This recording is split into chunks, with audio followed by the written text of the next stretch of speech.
Today we will study some general terms which are used in optical fiber and then applications of optical fiber. So first we will study what is acceptance angle in case of optical fiber, and then acceptance cone, and then what is the numerical aperture, and at the last we will study that what are the various applications of optical fiber. सो जैसे कि आपको पता है कि optical fibre का यदि मैं थोड़ा सा रिपीट करूं तो ऑप्टिकल फाइबर आपके पास ये कोर है जिसका रिफ्रैक्टिव इंडेक्स n1 है, क्लैडिंग है जो कोटिंग करी है कोर की, इसका रिफ्रैक्टिव इंडेक्स n2 है। अब यहाँ पे एक ये रे ऑफ इंसिडेंट जो आपके पास जो रे ऑफ लाइट है दैट इज़ इंसिडेंट की जाती है यहाँ पे, और अब यहाँ पे ये रिफ्लेक्ट होती है क्योंकि मीडियम बाहर आउट एयर या वैक्यूम है, अंदर आपके पास कोर का मीडियम है, तो यहाँ पे रिफ्लेक्टेड होगी, रिफ्लेक्शन होगी। सो रिफ्लेक्टेड रे जो है that strikes at an angle greater than the critical angle for core cladding interface. तो क्या होता है कि जो आपके पास ये जो रे है that is totally internally reflected, बजाय इसकी रिफ्लेक्शंस के यहाँ पे ये टोटल इंटरनल रिफ्लेक्शन सफ़र करती है, और इस तरह से आपके पास जो यहाँ पे लाइट है that is transmitted in optical fibre cable. So this is the general that is जो आपका ऑप्टिकल फाइबर है ये वेव गाइड का काम करता है। सो लाइट इस तरह से इसमें प्रोपेगेट होती है। अब acceptance angle generally in case of an optical fiber is defined as the angle made by the incident ray of light with the axis of core at core outside medium this interface, so that the ray is totally internally reflected at core cladding interface without being refracted।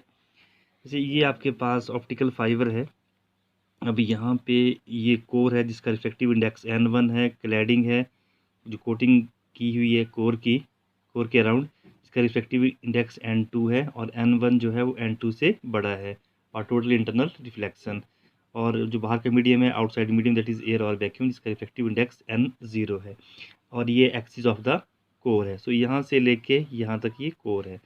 अब ये ray of जो light आपके पास है that is incident, ये किस angles पे incident की है, सो दैट जो यहाँ पे जो रे इंसिडेंट हो रही है, रिफ्लेक्टेड रे जो यहाँ पे आ रही है that is totally internally reflected. तो मैक्सिमम एंगल कितना है इंसिडेंट रे का with the axis of the core, और कहाँ पे है ये core outside this medium interface, इस इंटरफेस पे ये एंगल इस एक्सिस का जो बाहर है ये कोर और आउटसाइड मीडियम के इंटरफेस पे, सो दैट जो कोर आउटसाइड मीडियम इंटरफेस है वहाँ पे जो इंसिडेंट रे का एंगल है, सो दैट जो भी रे यहाँ पे इस एंगल पे इंसिडेंट की है वो उसकी टोटल इंटरनल रिफ्लेक्शन होती है, मतलब कोई भी रे यहाँ से बाहर रिफ्लेक्ट नहीं होती है, that is totally internally reflected. So अब ये जो एंगल है this theta that must be this equal to और greater than the critical angle, तभी आपके पास टोटल इंटरनल रिफ्लेक्शन होगी। So now C is the if C is the critical angle this for core and cladding interface, then if then this when I is equal to alpha, theta is less than c, and when I is equal to alpha max is the maximum acceptance angle, maximum acceptance angle आपके पास alpha max है, और ये तब होता है जब आपके पास जो थीटा है जो यहाँ पे, अब ये जो रे है रिफ्लेक्टेड रे किस एंगल से इंसिडेंट कर रही है वो कम से कम क्रिटिकल एंगल के बराबर है, तब आपके पास ये टोटल इंटरनल रिफ्लेक्शन होगी।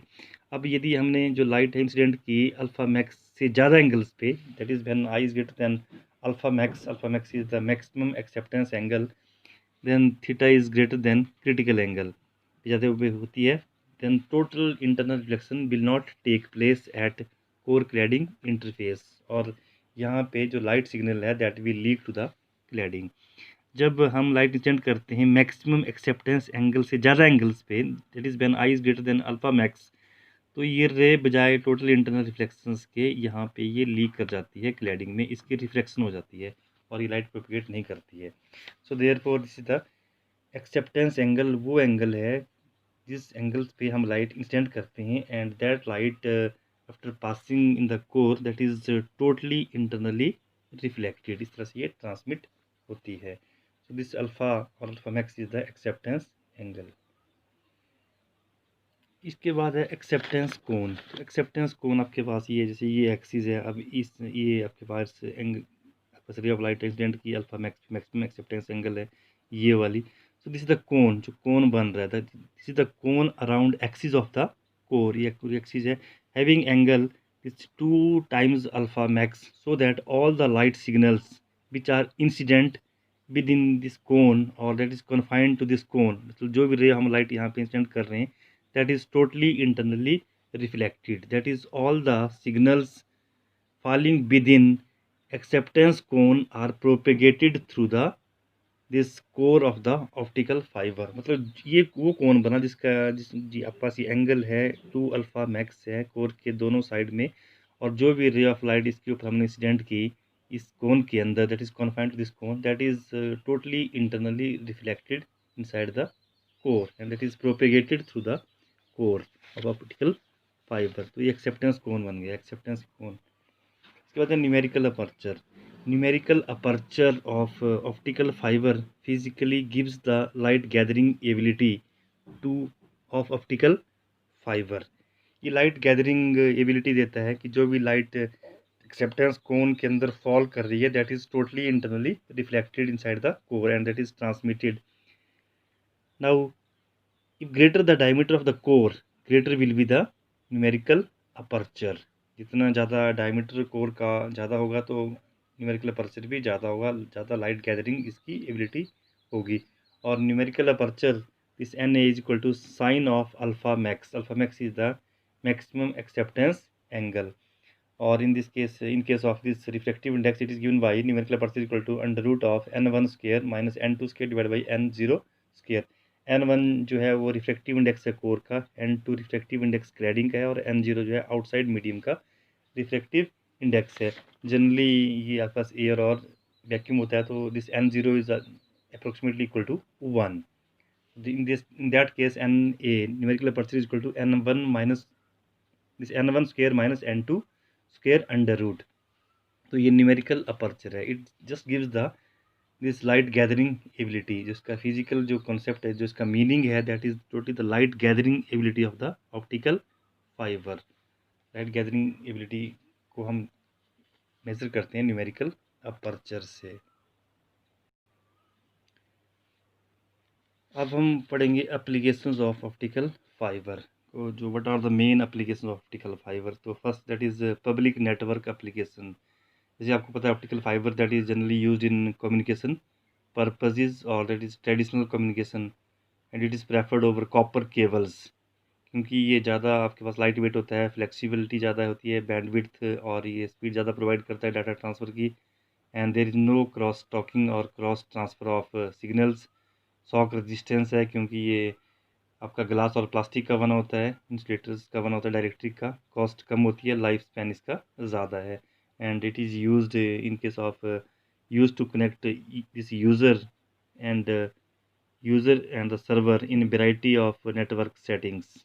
User and network the servers in variety of network setting, that is it is used in this internet cases, internet के लिए जिसे हम यूज़ करते हैं ऑप्टिकल फाइबर का।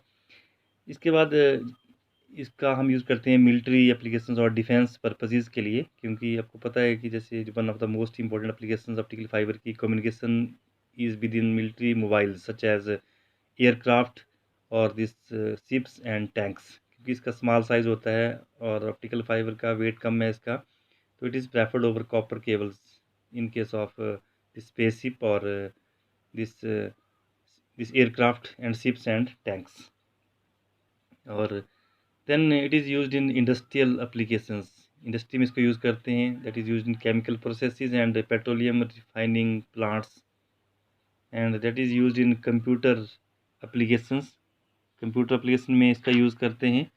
प्राइमरी एप्लीकेशन इसकी ऑप्टिकल फाइबर की is the connection between the different parts of the computer optical system which can provide high speed, और ये मल्टीप्लेक्सड है, many signals can be sent on one channel only, और जो आपके पास है secure communication links हैं, तो it is preferred over coaxial cables normally required for this connections.